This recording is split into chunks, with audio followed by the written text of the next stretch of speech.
Okay, today we are learning lesson 10 at page 75 of your textbook. Here the name of the story is The Price of Bananas and the writer is Mulk Raj Anand. You know that Mulk Raj Anand is an Indian writer.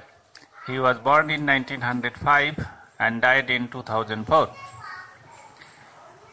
In the introduction we get here that he was a prolific writer. Prolific means intellectually productive, who earned great admiration for his short stories, who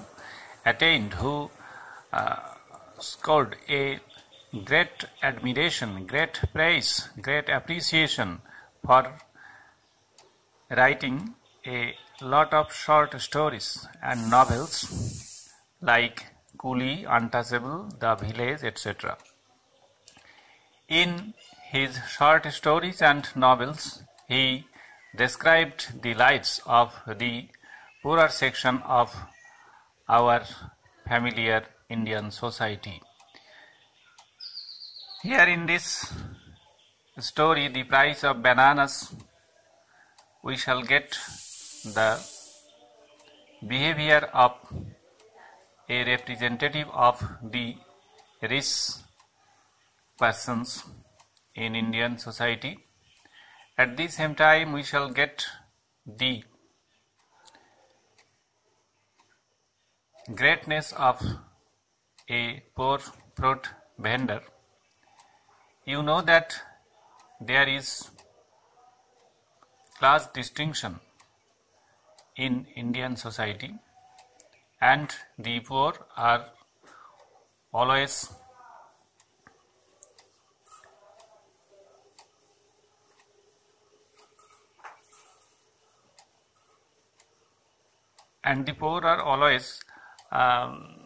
punished by the rich persons without any fault of their own.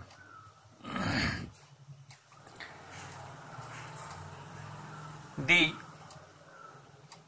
businessman was in requirement of the fruit vendor to rescue his cap. But when the time for the businessman came to repay the debt DEBT of the poor fruit vendor, he failed to pay it. Here the story is based on reality. Now I am annotating the story. I was on my way from Faizabad railway station to Lucknow. The narrator Mulk Raj Anand, on his Lucknow world journey, or his journey towards Lucknow from Faizabad railway station. Faizabad railway station is situated in Uttar Pradesh. I had arrived at the station half an hour advance of the time for the train's departure. The narrator reached at the Faizabad railway station half an hour earlier than the scheduled time for the train's departure, for the train's leaving of the station. I sat on a bench watching the monkeys frolicking on the trees and on the open platform. The narrator occupied a seat on the bench, and sitting there he was engaged in watching the monkeys making their movement with happiness on the trees and on the open platform. You know that the monkeys are very lively, lively, and they are by nature restless. The monkeys descended now and then to collect half-sucked mango stones and the remainders of food from the platform. The monkeys came down from the nearby trees very now and then, that is from time to time, to collect half-sucked mango stones, that is mango stones or the stones inner part of the mango which were sucked halfway, and the remainders, that is residuals of food from the platform. Very often it is noticed that the food scraps or the parts of food or a bit of food are scattered on the platform.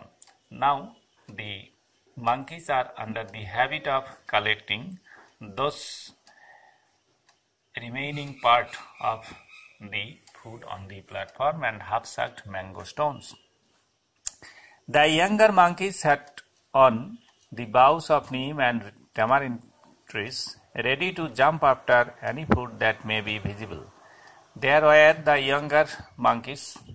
They occupied their seat on the branches of the neem and tamarind trees. It seemed that they were ready to jump after the scrap of food when they came in sight. Just then the train was announced by the ringing of the station bell. Through the ringing of the station bell, it was declared that a train was entering the station, or the train was scheduled for going from Faizabad to Lucknow, and it was scheduled also that the narrator would avail of the train journey. I concentrated on securing a seat for myself in the train. When a train enters a station, everybody becomes to enter the compartment and occupy a seat. Here, the narrator also paid attention on attaining a seat for himself in the train compartment. I got a window seat overlooking the platform. Fortunately, he got a seat. He was able to manage a seat overlooking the platform by the window. Some other passengers joined me in the compartment. He was accompanied by some other passengers in the compartment, or he got the companionship of some passengers in the compartment. We were all sweating from the rising heat of the summer. The narrator, along with others, was perspiring from the increasing heat of the summer. Several passengers were busy filling up their small earthen pitchers from the water pump. It is also a common incident that the passengers get their water carriers filled from the water pump in a station. Many passengers here were also busy filling up their pitchers made of earth from the water pump in the station. I was struck by the genius of a monkey in snatching away the loincloth of a pious person who was taking a bath under the pump. There was a holy man who was taking a bath under the water pump. He had kept his loincloth or dhuti by his side. Then a monkey suddenly snatched the holy man's loincloth, and the narrator was astonished by the talent, by the genius of the monkey. A great deal of general amusement was caused by this incident, and this fact created a general or usual joke among the passengers, among the onlookers. The Veda then requested the monkey to return his loincloth. The holy man requested or implored the monkey to return his loincloth. The monkey was generous and threw it down from the neem tree at the man's feet. It seemed that the monkey was very liberal, and it threw down the loincloth of the holy man at the holy man's feet from the nearby neem tree.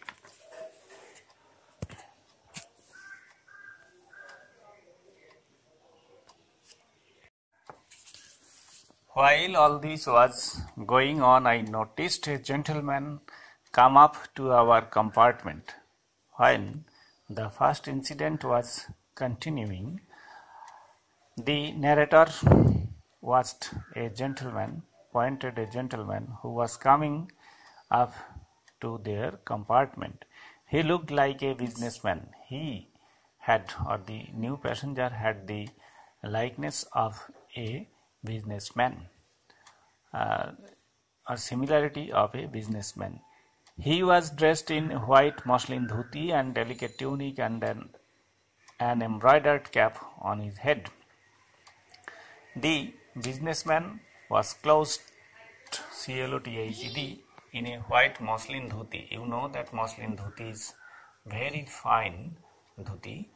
It was famous at that moment. A delicate tunic. Delicate means refined. Tunic means one kind of kurta, K-U-R-T-A. And an embroidered cap. And embroidered means decorated with the work of needle. Cap on his head. A porter was carrying his luggage. There was a porter who was engaged in carrying the luggage of the so-called businessman, which included a big steel trunk, several small baskets, and a brass jug. The luggage of the businessman included a big steel trunk, that is a trunk made of steel, and it was big in size. Several small baskets, many small or little baskets, and a brass jug, and a jug made of brass. The man was shouting at the porter to hurry up with the luggage. There was an warning from the part of the businessman for the porter to prompt with the luggage, because it was the time for the train to depart the station. That is why the porter had to hurry up or prompt. Suddenly a monkey leapt down from the top of our compartment and snatched away the fine embroidered cap of the businessman. Very suddenly, very abruptly, abruptly, a monkey jumped down or descended from the top of the compartment and snatched away and grabbed, G-R-A-B-E-D, grabbed the fine embroidered cap of the businessman. The monkey then climbed up the neem tree and after snatching away the embroidered cap of the businessman, the monkey ascended, A-S-C-E-N-D-E-D, ascended the nearby neem tree. "What have you done, monkey?" the businessman shouted in utter confusion. It was the first reaction made by the businessman. "What have you done, monkey?" That is, you have done a wrong thing, an unjust thing, the businessman shouted in utter confusion. He was then under utter or a great doubt, confusion. He could not imagine what had happened. His round and smug face was covered with perspiration. His face was round and it was smug. And not only that, it was wrapped up with perspiration. Perspiration is the synonym of the word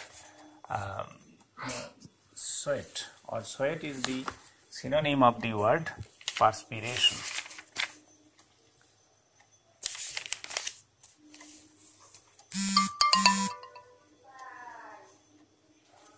Smug means well maintained, that is something which is kept in well or under well maintenance.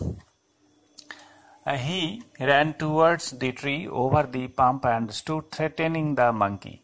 Then the businessman was in a desperate condition because the time for the departure of the train is coming near, and that's why he had no time in his hand. So the desperate businessman ran towards the tree over the pump or the water pump and stood threatening or continued frightening the monkey. However, the more he shouted at the monkey, the remoter the monkey became. But there was no effect of the, or positive effect, it is better to say positive effect on the monkey of the shouting made by the businessman. The more he shouted at the monkey, the distance between the monkey and the businessman became remoter. It was the same monkey that had snatched the beggar's loincloth. The narrator could recognize the monkey as the one which had snatched away the loincloth of the holy man who was engaged in bathing under the pump water. The people on the platform were much amused by the plight of the businessman. The sad condition or the plight of the businessman made the people on the platform present in the platform very happy, very amused, very pleased. He looked with piteous and hopeless expression on his face. It was clear from the impression of his face that, or appearance of his face, that he was under a lot of pity and hopelessness. Piteous means miserable or hapless, H-A-P-L-E-S-S, and hopeless means here misfortunate. Meanwhile, a fruit hawker had come forward pushing his little cart. At that moment there was a fruit hawker or fruit vendor, and after pushing his little cart he reached there. He told the Shethji that he would rescue the calf. The fruit vendor should, S-W-O-T-H-E-D, should the Shethji or the businessman that he would be able to save his or get back his calf. The businessman seemed slightly relieved. It seemed that the businessman got a relief or a little relief. The vendor went ahead. The vendor proceeded, P-R-O-C-E-E-D, dangling a couple of bananas at the monkey with his right hand. There was a couple of bananas hanging at the monkey with his right hand. That is, he was trying to allure, A-L-L-U-R-E, allure the monkey with the bananas or with a couple of bananas. He stretched out his left hand for the cap. At the same time or simultaneously, the fruit vendor extended his left hand in order to get back the embroidered cap of the businessman. The monkey seemed hesitate. It seemed that the monkey was under doubt or confusion or hesitation. He could not decide, or the monkey could not decide what it should do at that very moment.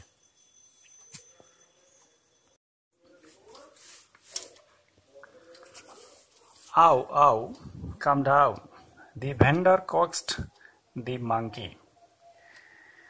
The vendor tried to persuade, tried to convince the monkey to descend, to come down in order to receive the bananas from his hand and return the embroidered cap of the businessman.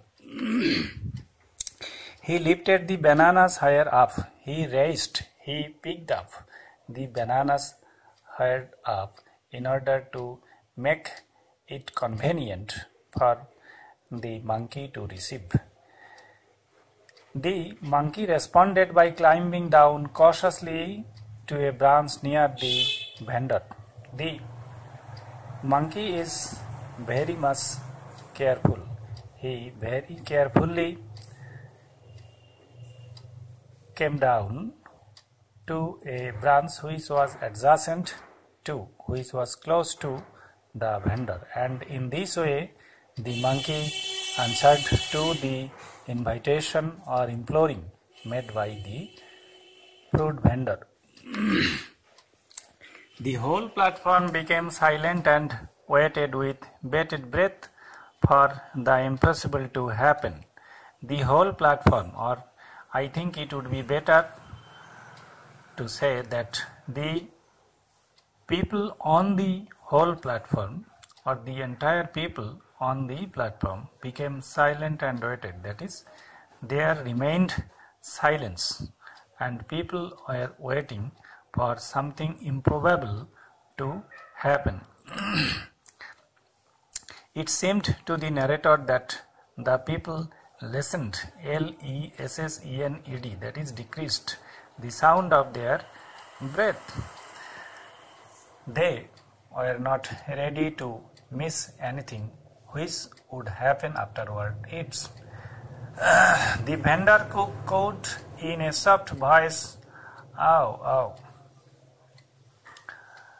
to the monkey. The vendor, or the fruit vendor, was continuing his duty. He murmured as a dove in a soft voice in order to convince the monkey to come closer to him once again. The monkey, looking this side and that, accepted the bargain. You know, bargain is a word in which there is the exchange of demand. The monkey here accepted the bargaining after looking around him. It thought that it would be convenient, it would be acceptable for him to accept the invitation of the fruit vendor. It took over the bananas with his right hand and released the embroidered cap slightly crumpled with its left hand. Now the impossible thing, or the improbable thing, incident happened. The monkey accepted the bananas offered by the fruit vendor in his right hand. At the same time, or simultaneously, the monkey returned the embroidered cap of the businessman, though the cap was slightly crushed or twisted in its left hand. The spectators shouted in praise. The spectators, the persons who were onlookers there in an open area or in the platform, they shouted in praise, or they shouted in appreciation of the role played by the fruit vendor. The fruit vendor came and humbly offered the Shetji the cap. Then the fruit vendor returned and very politely offered the businessman his cap. "They are hungry," he said. Now it is the explanation given by the fruit vendor why the monkeys behaved in such a way. They are hungry, that is, they suffer from hunger. So they disturbed passengers. That's why they bothered the passengers. Acha, said the Shetji and turned to go into the compartment. The Shetji accepted the explanation given by the fruit vendor, and he was ready to enter the compartment without paying anything to the fruit vendor. The vendor said, "Shetji, please give me 2 annas for the bananas which I had to offer to the monkey." Then the vendor demanded the price, or the cost of the bananas. He had to offer 2 bananas to the monkey, and the price of the 2 bananas was 2 annas. You know that anna, A-N-N-A, is an earlier form of unit of Indian currency. There are 16 annas in a rupee. That means an anna is almost equal to 6 paise, which I had to offer to the monkey. This was the demand by the fruit vendor to the Shetji or the businessman as the price of his bananas.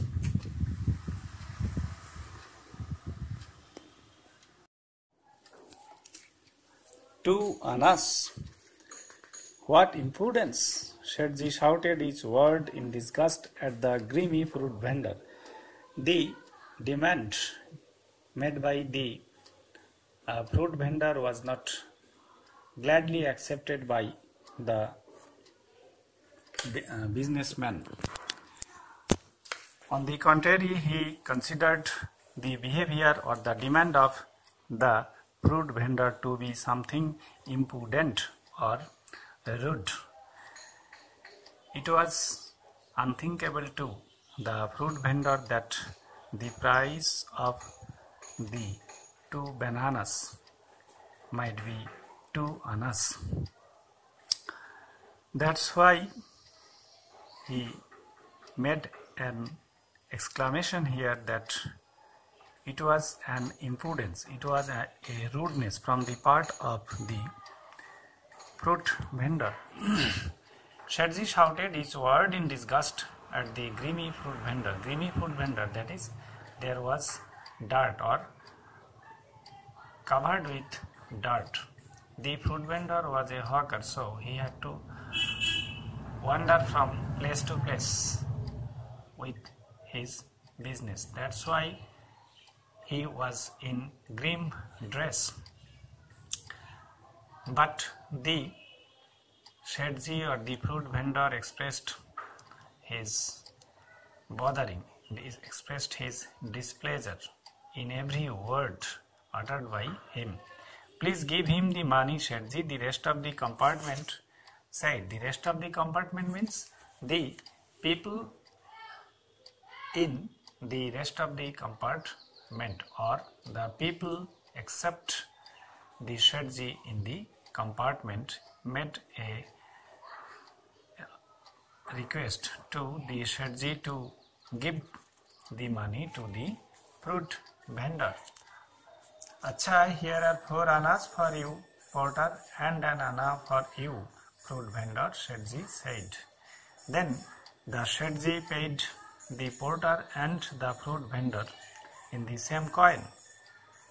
He offered 4 annas for the porter and an anna for the fruit vendor. That is, he paid altogether 5 annas. But I carried 2 big pieces of luggage, the porter wailed. The porter lamented audibly by saying that he had carried 2 big pieces of luggage and 4 annas was very meager, very small payment for him. That is, he demanded something more. Go, go, crook, Shetji thundered at the protesting porter. The porter was protesting in his demand or while making his demand, but in reply to it, he was addressed by the Shetji as a crook, that is, dishonest person. He advised the porter, addressing him dishonest person or crook, and told him to go. The porter left. The porter abandoned the place. That is, he had to be pleased with the 4 annas. The fruit vendor persisted, that is, continued steadfastly. He was not at all, or the money of 1 anna was not at all acceptable for him. Shetji, be just, I saved your honorable cap. This is the earnest request from the part of the fruit vendor. Here he reminded the Shetji that he had saved, he had rescued his honorable or decorated cap. The businessman threw an anna towards him on the platform. Then the businessman offered him an anna on throwing it on the platform. as the price of the fruit vendor's banana. The guard's whistle blew. It indicates that it was the time for the train's scheduled departure came. The train was about to depart. As I have already told you that it was the departure time for the train, and the train was about to start or leave the platform.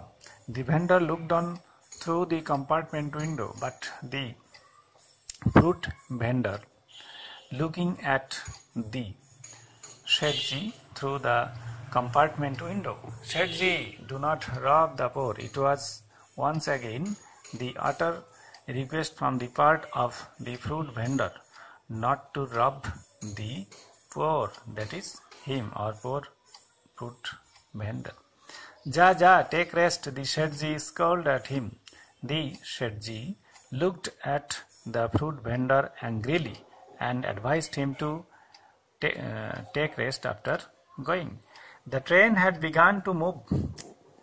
In the meantime, there was the departure of the train, or the train had started to move. The fruit vendor first ran along with it, then got on the footstep and clung to the window, pleading. The fruit vendor ran along with the train. Then, finding no other alternative or no choice, he stood on the footstep and very closely attached to the window, making his request or demanding or pleading. The Shetji had turned his head away, but the Shetji had no attention to be paid to him. He looked to another side. He was looking out of the window at the goods train on the other side. There was a goods train on the other side of the track, and at that time the Shetji was looking at it. The train had passed the whole length of the platform. In the meanwhile, the train had already crossed the width or the length of the entire platform, and the frustrated vendor finally dropped up, and the disappointed fruit vendor had to drop the matter. That is, he did not get the price of his bananas.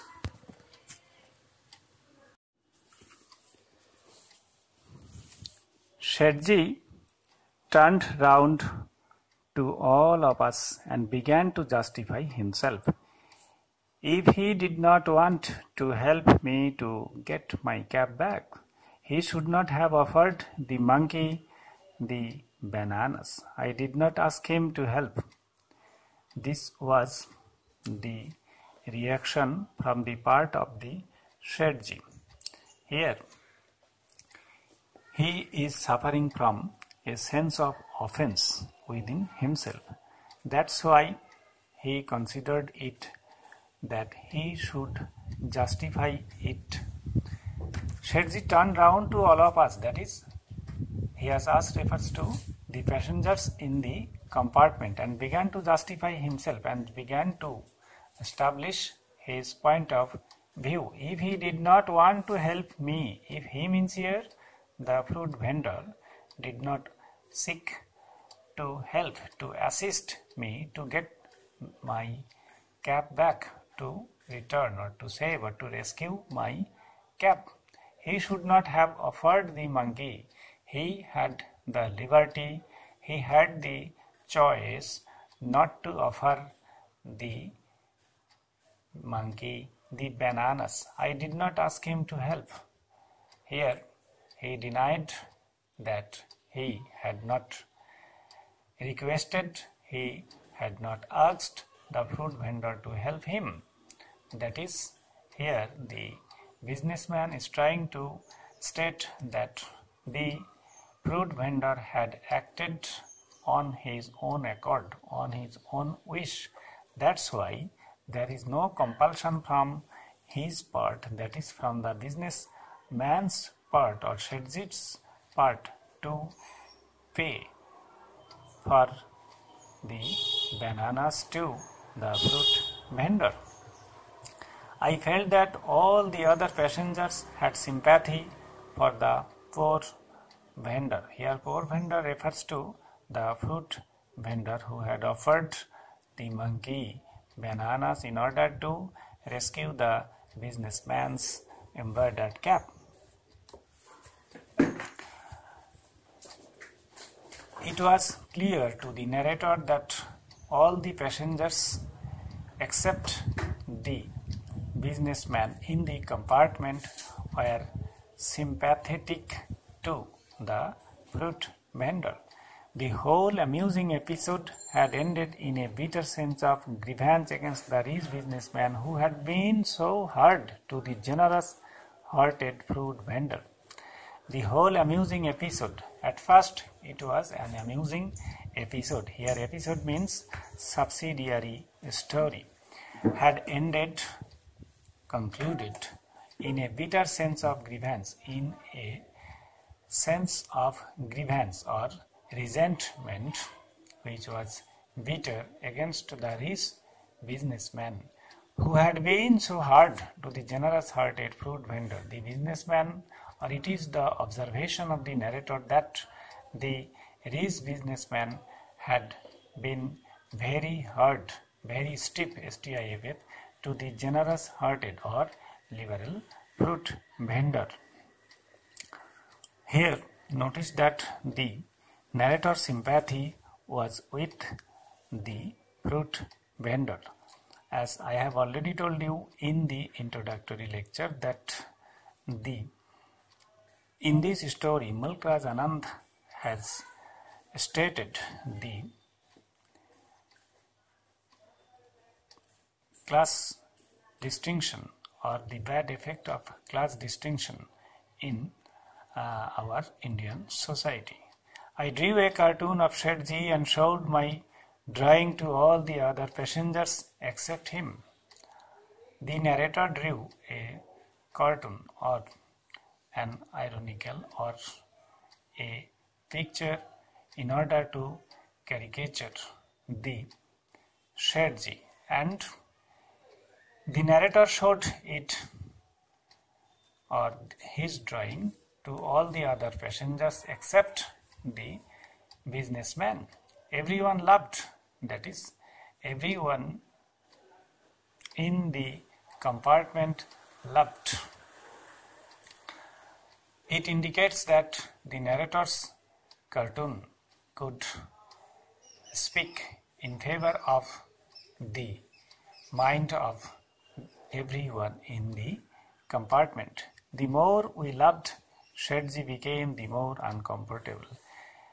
The uneasiness or discomfort of the Shetji increased with the increasing of laughter by the passengers in the compartment. Here notice that you get a chance to use the structure the ... that is, the more we loved, Shetji became the more uncomfortable. Or we may cite another example here. The more he gets, the more he desires. Now, with it, we conclude the story.